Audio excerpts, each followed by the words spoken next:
기도하겠습니다. 하나님 아버지 감사합니다. 우리 귀한 성도님들과 함께 하나님 말씀 앞에 서게 하시니 감사드립니다. 하나님 이 시간 말씀 선포할 때 성령님께서 함께 하여 주셔서 우리에게 하나님의 놀라운 뜻을 깨닫는 시간 되게 하여 주시고 우리 모두가 하나님 붙들고 다시 우리의 삶을 믿음으로 굳게 세우는 귀하고 복된 시간 될 수 있도록 인도하여 주옵소서. 우리 주님 예수님의 이름으로 기도합니다. 아멘. 네, 오늘 말씀은 사사기 마지막 말씀입니다. 우리가 사사기 1장부터 지금까지 쭉 이제 사사기 말씀을 이어서 왔는데요. 사사기 말씀은 한마디로 정리를 하면 하나님을 왕으로 섬기지 않는, 하나님을 자기 하나님으로 받아들이지 않았던 이스라엘 백성이 얼마나 막장이 되는가, 얼마나 악한 사람들이 되는가를 보여주는 말씀이 바로 사사기 말씀입니다. 그 사사기 말씀을 보면서 우리는 우리의 죄악된 모습을 확인하고요, 우리가 이제 하나님 앞에서 어떻게 돌아가야 될까를 반성하는 일종의 거울 치료 같은 말씀이 바로 사사기 말씀입니다. 그래서 이 사사기 말씀에는요, 이스라엘 백성들이 타락하는 모습이 점점점 나오는데요, 이 사사기 말씀답게 마지막 오늘 21장 말씀도 아주 막장이고요, 큰 죄악들이 저질러지는 것을 볼 수가 있습니다. 오늘 말씀 1절 말씀인데요, 이 말씀을 먼저 함께 보도록 하겠습니다. 우리 함께 봉독하겠습니다. 이스라엘 사람들이 미스바에서 맹세하게 이르기를 우리 중에 누구든지 딸을 베냐민 사람에게 아내로 주지 아니하리라 하였더라. 아멘. 오늘 말씀은 한 가지 맹세로 시작합니다. 이스라엘 사람들이 이제 우리 딸을 베냐민 지파에게 시집 보내지 않겠다, 이 맹세를 하면서 오늘 말씀이 시작됩니다. 이 말씀을 이해하기 위해서는요, 앞선 말씀들에서 일어난 사건들을 조금 이해할 필요가 있습니다. 우리 지난주 예배 안 오셨던 분들도 있으니까 간단히 설명을 해드릴게요. 에브라임 지파에 한 남자가 있었습니다. 근데 이 남자에게 두 번째 아내가 있었어요. 이 두 번째 아내가 남자가 싫어져서 도망을 갑니다. 자기 고향 베냐민이라는 베들레헴이라는 곳으로 도망을 갑니다. 그러니까 이 남자가 자기 아내를 이제 다시 달래서 데리고 오려고 베들레헴에 갔다가 돌아오는 길에 한 가지 사건이 일어나요. 이제 돌아오는 길에 이 남자가 기브아라는 도시에 들러서 잠시 잠을 자고 갑니다. 밤이 깊어서 이제 계속 이동할 수가 없어서 기브아라는 곳에서 머물게 돼요. 그런데 이 기브아에 불량배들이 있었습니다. 이 불량배들이 이 남자가 손님이 왔다는 소식을 듣고 이제 이 남자를 자기들 마음대로 함부로 하고 싶은 마음이 든 거예요. 그래서 이 집 주인에게 찾아와서 남자를 내놓으라고 합니다. 그러니까 이 불량배 남자들이 남자들을 성폭행하려고 한 거예요. 그랬더니 이 에브라임 남자가 자기 대신에 자기 이 두 번째 아내를 내어줍니다. 그러니까 나 대신에 네가 당해라 이러면서 보낸 거예요. 그래서 그 여자가 밤새 성폭행을 당해요. 그 불량배들에게. 그 기브아라는 도시에서. 그래서 그 밤새 성폭행을 당하고 아침이 되었을 즈음에 결국 이 아내가 죽게 됩니다. 그러니까 살해를 당한 거죠. 근데 이 에브라임 남자가 이 죽은 자기 아내를 자기 집으로 가지고 와요, 시체를. 그래서 그 시체를 12도막으로 나눕니다. 충격이에요, 그죠? 12도막으로 나누죠. 성경에 다 나와 있는 얘기예요. 이 12도막을 온 이스라엘에 보내요. 이스라엘 사람들이 그걸 보고 경악에 빠집니다. 어떻게 이런 일이 있을 수 있는가? 그래서 군대를 모아서 이 기브아라는 도시, 더 나아가서는 이 기브아라는 도시가 있는 베냐민 지파를 공격하러 갑니다.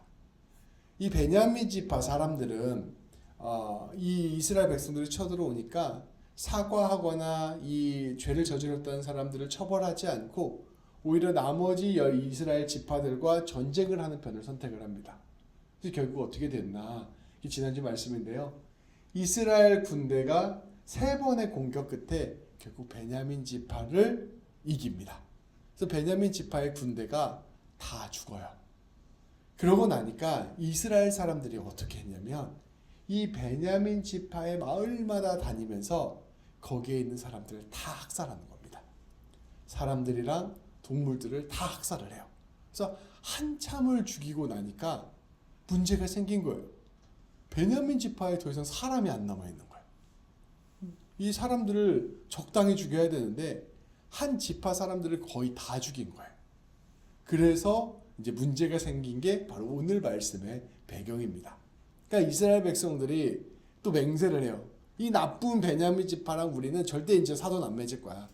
우리 딸들을 절대 시집 못 보내. 이게 맹세한 장면이 바로 오늘 1절 말씀입니다. 속내는 이런 마음이죠. 저 망한 베냐민 지파. 더 이상 아무런 영향력도 없는 이 베냐민 지파에 우리 가문의 딸을 보낼 수 없지. 저런 집안이랑 사돈 맺을 수 없지.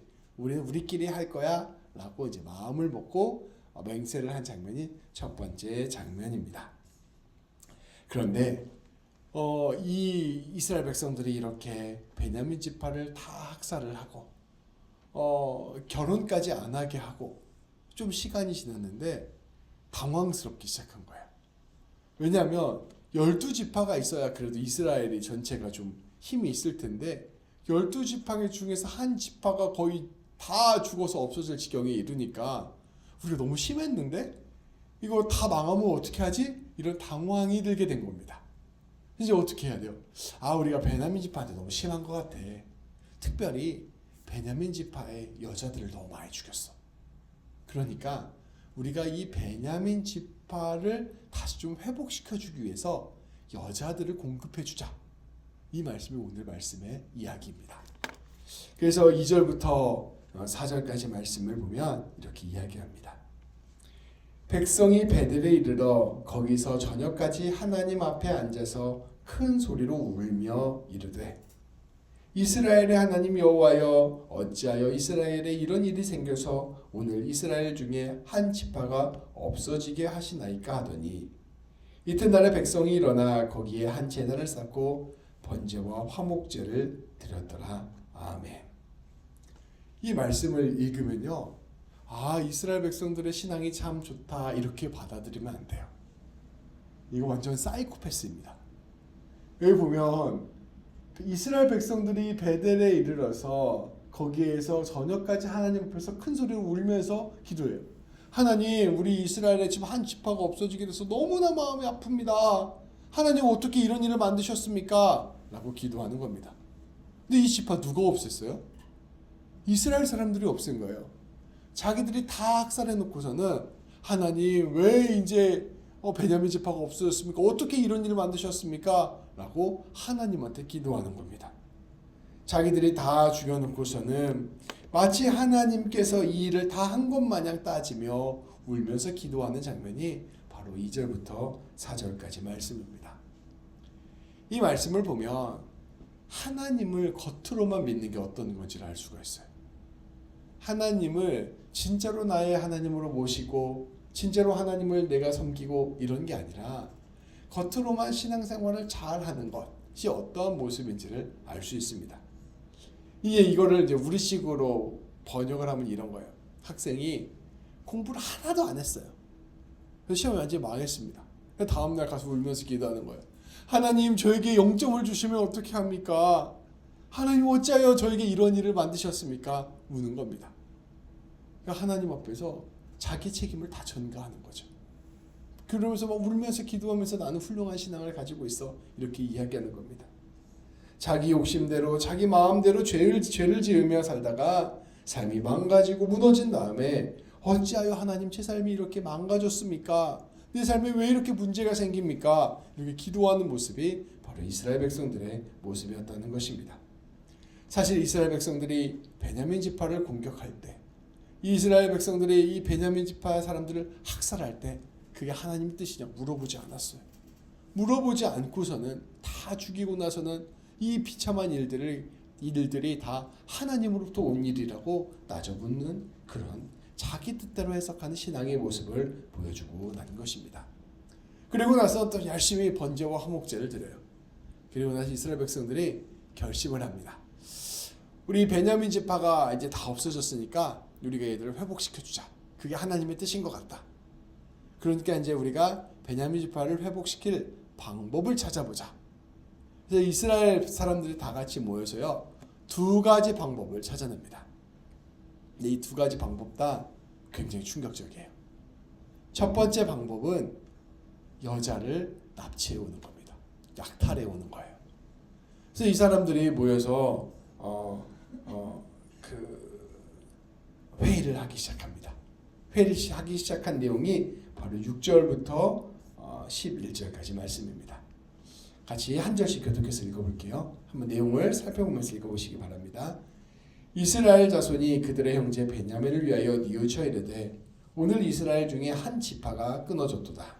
그 남은 자들에게 우리가 어떻게 하면 아내를 얻게 하리요? 우리가 전에 여호와로 맹세하여 우리의 딸을 그들의 아내로 주지 아니하리라 하였도다. 네, 잠시만요. 7절에 보면 6절과 7절에 보면 이제 베냐민 지파가 끊어졌다. 없어졌다. 걱정이다. 큰일 났다. 그러니까 우리가 아내를 구해다 주자. 그들에게 여자를 좀 구해다 줘야 얘들이 다시 번성할 거 아니냐. 그런데 7절에 이렇게 나옵니다. 그런데 우리 딸을 줄 수는 없잖아.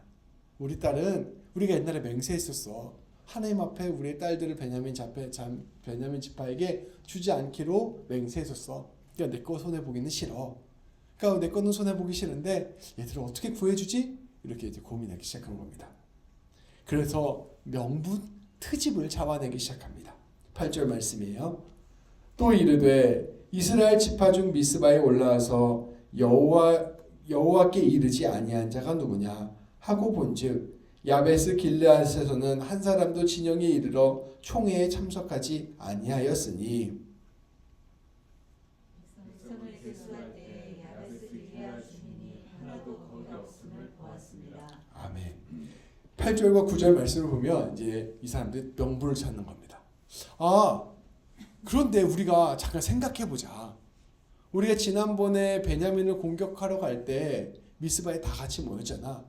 근데 우리가 이스라엘 사람들이 다 같이 모이기로 했는데 안 온 사람들이 있었어. 특별히 야베스 길르앗에서는 한 명도 참석을 안 했던 것 같은데 어떻게 하나님의 일을 하는데 한 사람도 참석을 하지 않을 수가 있지? 얘네가 문제다. 이렇게 트집을 잡고 야베스 길르앗이 잘못했다는 것을 공론화하기 시작합니다. 굉장히 정치적이죠. 그리고 나서 10절 11절 그래서 이제 사람들이 결정을 합니다. 회중이 큰 용사 12,000명을 그리로 보내서 그들에게 명령하여 이르되 가서 야베스 길르앗 주민과 부녀와 어린아이를 칼날로 치라. 너희가 행한 일은 모든 남자 및 남자와 자녀자를 침멸하여 하실 것이니라 하였더라. 아멘. 그래서 그들이 참석을 안 했으니까 대가를 치러야지. 여기 보면 야베스 길르앗이 여기에요. 여기는 도시인데요. 베델은 이제 여기에 있고 리기바가 여기죠. 야베스 길르앗 여기 사람들이 참석을 안 했다는 거야. 그래서 이 대가를 치러야지. 이 미스바에 다 같이 모이기로 했는데 아무도 안 왔잖아. 그래서 이번에 우리가 야베스 길르앗을 공격하자. 그래서 12,000명의 군대를 소집합니다. 그리고 야베스 길르앗 군대에게 가는 공격에게 명령을 내는데요. 남자 다 죽여. 유부녀 다 죽여. 어린아이 다 죽여. 누구만 남아요? 처녀만 남잖아요. 처녀 빼고 다 죽여. 그리고 처녀를 가지고 와라. 명령을 내리는 것입니다. 자신들이 분노에 휩싸여서 이 베냐민 사람들을 다 죽였어요.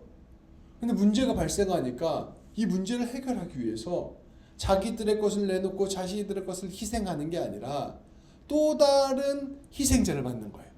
이번에는 이 야베스 길르앗 사람들을 다 죽여서 거기에서 여자를 데리고 와서 이 베냐민 사람과 결혼을 시켜서 우리 문제를 해결하자. 이게 이스라엘 사람들이 울면서 하나님 앞에 기도하여 내린 결정입니다. 그러니까 철저히 자기중심적인 사람들이었던 것이죠. 이스라엘 군대는 이 명령에 따라 야베스 길르앗을 사륙하기 위해서 들어갔고요. 거기서 젊은 여인 400명을 전리품으로 가져왔습니다. 이제 사실 아까 그 베냐민의 그 기브아에서 일어났던 베냐민 사람들의 모습에서부터 이 사건에 이르기까지 또 그 다음 사건에 이르기까지 이스라엘 사람들은 여성을 사람으로 보지 않았어요. 그냥 다 도구로 보고 자기의 유익을 위한 수단으로만 봤습니다.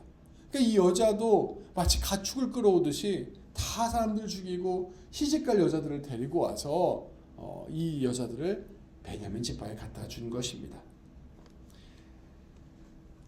이렇게 베냐민 지파의 사람들을 400명이나 줘서 이제 결혼을 시키기로 하였습니다. 그런데 그래도 여자 수가 부족했어요. 그러니까 두 번째 방법을 제안합니다. 두 번째 방법 역시 충격적입니다. 19절부터 22절까지 말씀입니다. 한 절씩 또 읽도록 하겠습니다. 또 이르되 보라 베델 북쪽 르보나 남쪽 베델에서 세겜으로 올라가는 큰 길 동쪽 실로에 매년 여호와의 명절이 있도다 하고 베냐민 자손에게 명령하여 이르되 가서 포도원에 숨어 보다가 실로의 여자들이 춤을 추러 나오거든 너희는 포도원을 나와서 실로의 딸 중에서 각각 하나를 붙들어 가지고 자기의 아내로 삼아 베냐민 땅으로 돌아가라. 만일 그의 아버지나 형제가 와서 우리에게 시기하면 우리가 그에게 말하기를 청하건대 너희는 우리에게 은혜를 베풀어 그들을 우리에게 주시리라.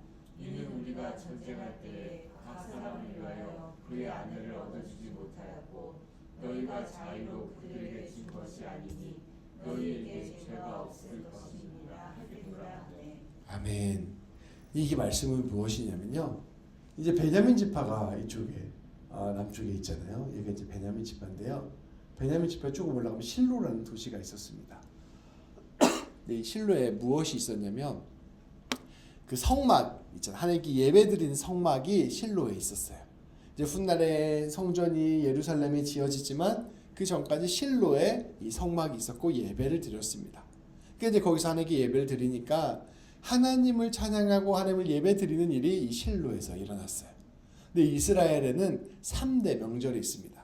이게 맥추절이라고 부르기도 하고 77절이라고 부르기도 하는 그 추수감사절이 하나 있었고요. 또 6월절이 하나 있었고요. 초막절이라는 또 절기가 있었어요. 이 초막절이 이제 최종적인 추수감사절이었어요. 이제 이 세 개 절기를 하는데 아마도 초막절에 일어난 일이 아닐까 이제 학자들은 이야기하고 있습니다. 근데 정확하게 어떤 절기인지는 몰라요. 근데 이제 절기가 되면 하나님께 감사를 드리고 기뻐하면서 춤을 추면서 하나님께 예배를 드리는 일들이 실로에서 일어났습니다. 그러니까 사람들이 다 함께 기뻐하면서 하나님을 향하여 축제를 벌이는 일이 실로에서 일어났던 거예요. 그때가 되면 실로에 살고 있던 여인들이 우리 워십하듯이 나와서 길거리에서 춤도 추고 기뻐하고 찬양하고 이런 일들이 일어난 겁니다. 근데 방비가 허술하잖아요.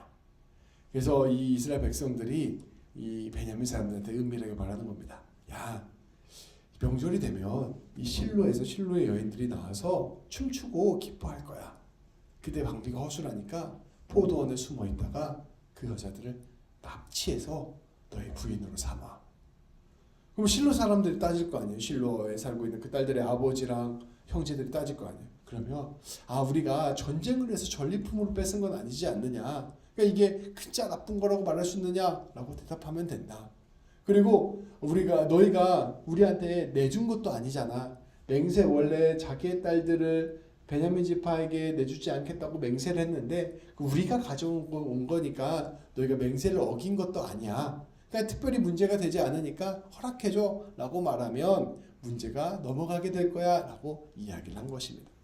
사실상 이스라엘 민족 전체가 실로의 여인들이 납치당해서 베냐민 지파의 아내가 될 수 있는 아내가 되게 하는 일종의 강제 결혼에 동의를 해주고 협의를 해준 겁니다.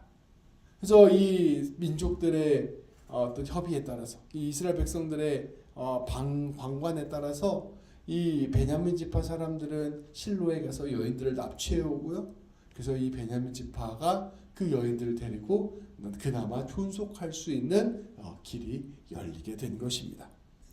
근데 이것이 얼마나 사람에게 모욕적인 일이고 하나님에게 모욕적인 일이에요. 여인을 도구로 보고 여인을 폭력적으로 끌어와서 자기 아내로 삼는 일이 벌어졌고요. 심지어 그 여인들은 하나님께 예배를 드리고 하나님께 찬양을 드리다가 그 찬양을 드리고 예배를 드리는 그 방심한 틈을 따서 납치해온 거니까 그 예배를 받으시는 하나님을 모욕한 행위였습니다. 근데 이스라엘 백성들은 그것을 별로 개의치 않았어요. 어떻게 해서든지 문제만 해결하면 된다고 생각했으니 이러한 일들을 저지르게 된 것입니다. 결국 이 두 가지 방법, 야베스 길르앗을 공격해서 처녀를 전리품으로 가져오는 방법, 두 번째 실로의 여인들을 납치하는 방법을 통하여 베냐민 지파들은 아내를 채울 수 있었고, 또 베냐민 지파는 가까스로 멸족을 면하게 되었습니다. 이스라엘 백성들은 자기들이 베냐민 지파의 여인들을 다 학살하고 난 다음에 자기 딸을 베냐민 지파에게는 주고 싶지 않았어요. 그래서 우리는 하나님 앞에서 베냐민 지파에게 딸을 주지 않겠다 맹세했어 라는 명분으로 자기 딸은 다 지켜내면서 결국 왜 죄가 없는 사람, 아무런 잘못도 없는 사람들의 여인들을 납치해서 그 모든 문제들을 해결하는 아주 폭력적인 방법으로, 탐욕적인 방법으로 문제를 풀어갔던 것이 바로 사사기 21장에 나왔던 이야기입니다. 한마디로 내 딸을 지키겠다고 다른 집 가족들을 풍비박산내는 일들을 저지른 것입니다. 이스라엘 백성들을 보십시오. 아까 말씀해 보면 여호와 하나님께 화목제와 번제를 드렸다고 이야기하고 있습니다. 하나님 앞에서 울면서 기도했다고 이야기하고 있어요. 교회에 와서 막 기도하는 거예요. 울면서 기도하는 거예요. 그래서 자기의 삶의 문제들을 가지고 하나님한테 씨름을 하는 거예요. 그런데 실제로 이 사람들의 삶은 어떠했습니까? 하나님과 아무 상관이 없었어요. 자기 탐욕대로, 자기 욕심대로, 자기 죄악대로 일들을 저질렀습니다. 실제로 삶을 들여다보면 하나님께 어떠한 것도 묻지 않았고 하나님의 뜻에 순종하지도 않았습니다. 모든 결정은 결국 자기 이익에 기반해서 결정하였고 자기 중심적으로 결정했습니다.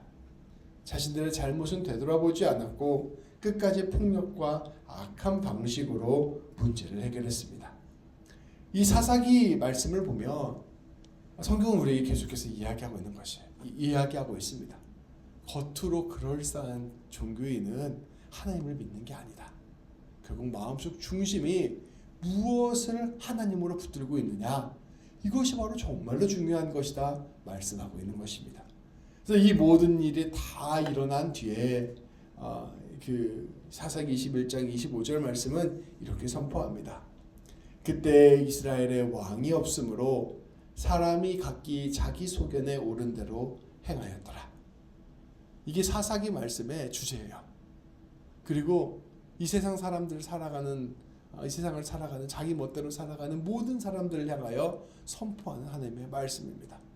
심지어 교회를 다니고 신앙생활을 아무리 열심히 해도 마음속에 왕이 없는 사람, 자기를 왕으로 생각하는 사람들을 향한 하나님의 엄중한 경고입니다.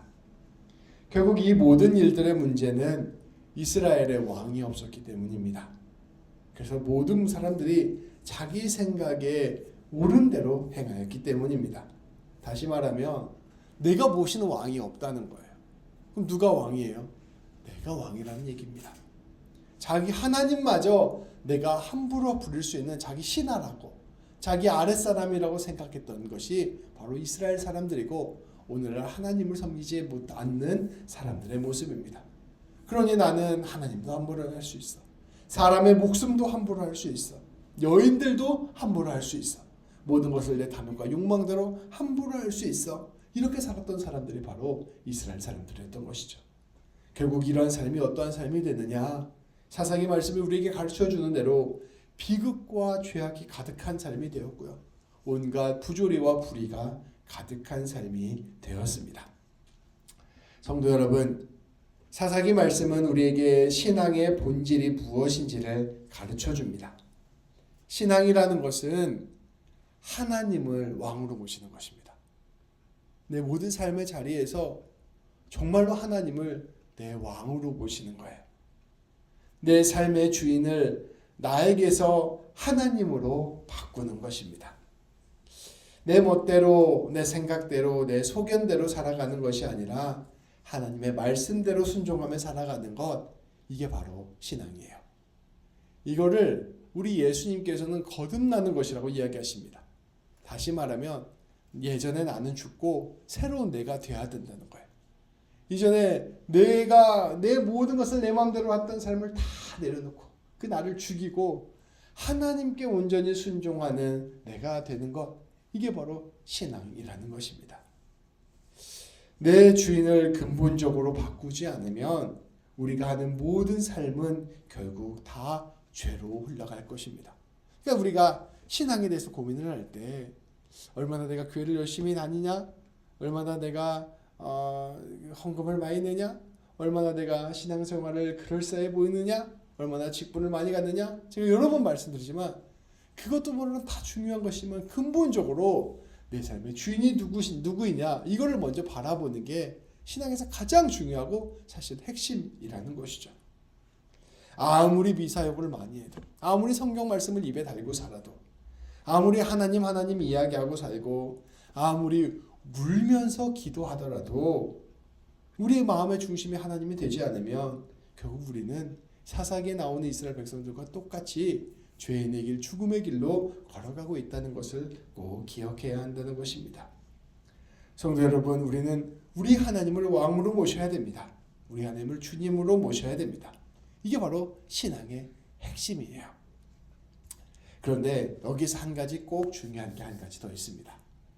이제 하나님을 왕으로 모셔야 된다고 생각을 하니까 그때부터 하나님을 굉장히 무서운 하나님, 되게 법을 쫙 만들어 놓고 함무라비 법전 같은 법전을 딱 만들어 놓고 그걸 이대로 다 지켜라. 이것도 안 지키는데 내가 무슨 하나님의 백성이냐 라고 하면서 그 왕의 명령에 철저히 복종하는 그런 모습의 왕을 생각합니다. 그래서 그거를 잘 따르는 것이 좋은 신앙이라고 생각하는 거예요. 그런데 우리 하나님께서는 성경 전체를 통하여 우리에게 말씀하십니다. 너희가 하나님을 왕으로 모셔야 된다. 그런데 그 하나님은 예수 그리스도를 통하여 드러난 지극히 너희를 사랑하는 사랑의 하나님이다라는 것을 함께 말씀하고 있다는 것입니다. 우리는 복음 위에서 하나님을 왕으로 모셔야 됩니다. 그것은 다시 말하면 그저 하나님이 무서워서, 하나님이 두려워서, 또 하나님이 심판하실까 봐 하나님을 왕으로 모시는 것을 의미하는 것이 아닙니다. 그것은 오히려 하나님을 오해하는 것이고 하나님을 알지 못하는 것이며, 사실은 하나님의 뜻을 알지 못하면서 하나님께 순종하겠다 말하는 것과 같습니다. 하나님을 왕으로 모신다는 것은요, 이러한 것이에요. 하나님이 우리를 지극히 사랑하시는구나, 이거 사랑을 깨닫고 그 사랑에 매여서 하나님, 내가 정말로 하나님이 내 삶의 주인이십니다. 하나님이 정말로 나의 아버지십니다.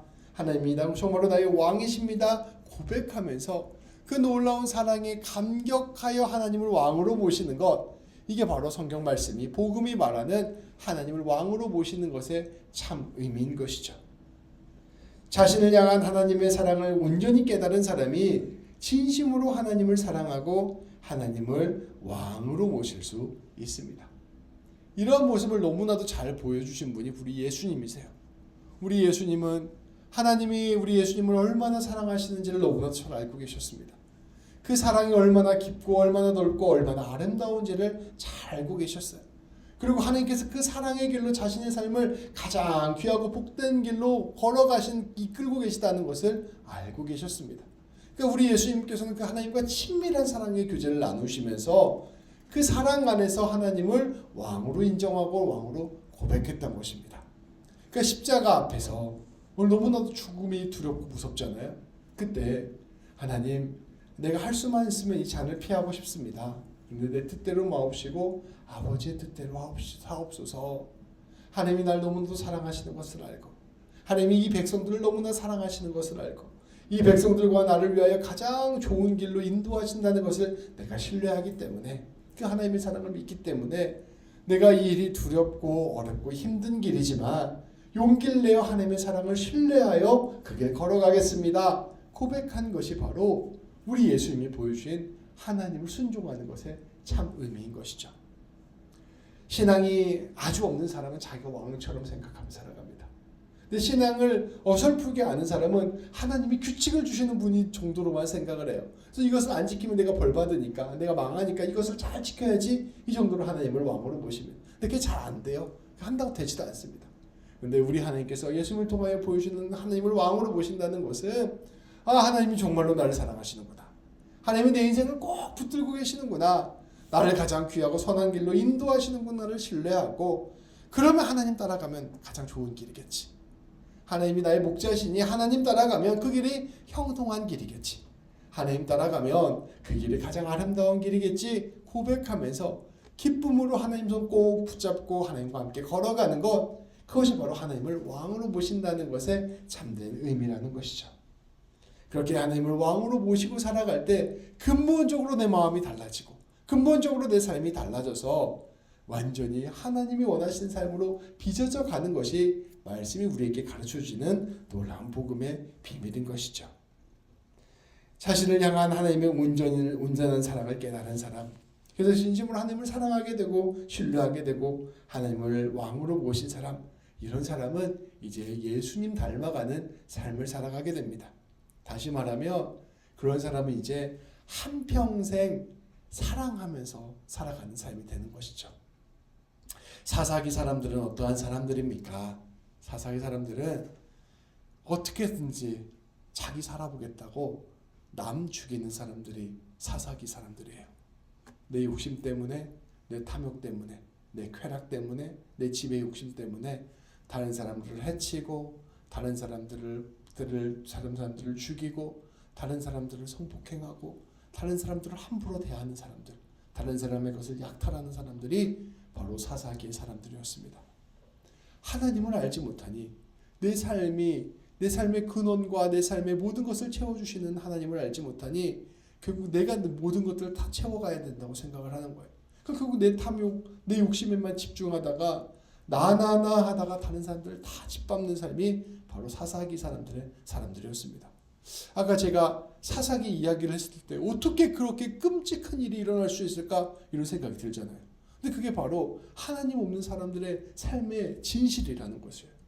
그런데 하나님을 알게 된 사람, 하나님의 사랑에 매인 사람, 하나님의 사랑으로 충만한 사람들은 자연스럽게 그 하나님의 사랑을 신뢰한 것 안에서 다른 사람을 살리기 위하여, 다른 사람을 사랑하기 위하여 나의 것을 내어주는 삶을 살기 시작합니다.